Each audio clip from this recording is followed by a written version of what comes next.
محمد صلی اللہ علیہ وسلم کو بھی ماننا ہمارے لیے حرام ہے، جو شخص مر چکا ہے۔ بسم اللہ الرحمن الرحیم۔ سوشل میڈیا کے صارفین کو یہ بات معلوم ہوگی کہ ڈاکٹر ذاکر نائک پاکستان میں آیا ہوا ہے، اور اس کی آمد پہ بعض مولوی حضرات انہوں نے بہت اسے جو ہے نعوذ باللہ اسے رحمہ اللہ تک کے بھی القاب جو ہے نا دعاؤں سے نوازا، حفظہ اللہ تک بھی کہا۔ خیر اس بارے میں تو بعد میں بات کی جائے گی، پہلے بات یہ کی جاتی ہے کہ ڈاکٹر ذاکر نائک جو کہ ڈاکٹر ذاکر نالائق کہلانے کے قابل ہے، اس کے کچھ کفریہ کلمات، کفریہ عقائد آپ کے سامنے آج رکھتا ہوں۔ اس کا نظریہ اور عقیدہ یہ ہے کہ حضور علیہ الصلوۃ والسلام محمد صلی اللہ تعالی علیہ وآلہ وسلم کے پیچھے جو ہے ان کو ماننا حرام ہے۔ اس دور میں حضور علیہ الصلوۃ والسلام کو ماننا حرام ہے، کیونکہ وہ نعوذ باللہ مر گئے ہیں، وصال ہو گئے، وفات ہو گئی ہے، تو اس وجہ سے انہیں ماننا حرام ہے، نعوذ باللہ۔ یہ اس کا ایک نظریہ ہے۔ پھر اس کا دوسرا نظریہ یہ ہے کہ حضرت عیسیٰ علیہ الصلوۃ والسلام اللہ عز و جل کے بیٹے ہیں، نعوذ باللہ من کل ذالک، نقل کفر نباشت۔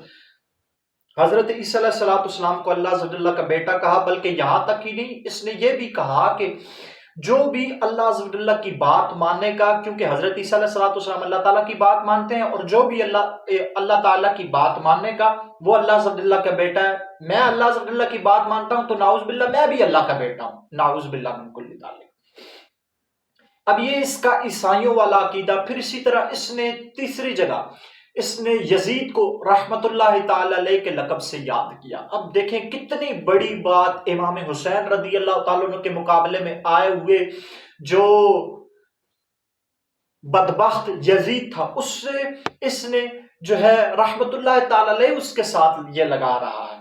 اور جو ہے ہمیں ایسے لوگوں سے بچ کر رہنا چاہیے۔ بے شک ان لوگوں نے اس نے بے شک لوگوں کو، بہت سے لوگوں کو مسلمان کیا ہو، پر ایسے مسلمان کرنے کا کیا فائدہ؟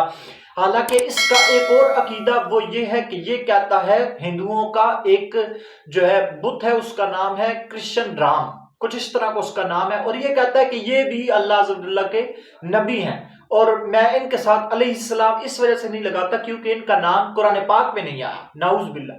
کیسے کیسے اس کے کفریہ عقائد ہیں، اور یہ اپنے کفر کو پھیلاتا جا رہا ہے۔ ہمیں اس وقت علماء کرام کو، علماء اہل سنت کو اس کا زیادہ سے زیادہ بائیکاٹ کرنے کی حاجت ہے۔ اللہ تعالی ہمیں کفریہ عقائد سے، باطل نظریات سے مرتے دم تک دور رہنے کی توفیق عطا فرمائے۔ اللہ تعالی ہمیں عقائد اہل سنت پر قائم دائم رہنے کی توفیق عطا فرمائے۔ آمین بجائے خاتم النبیین صلی اللہ تعالی علیہ وآلہ وسلم۔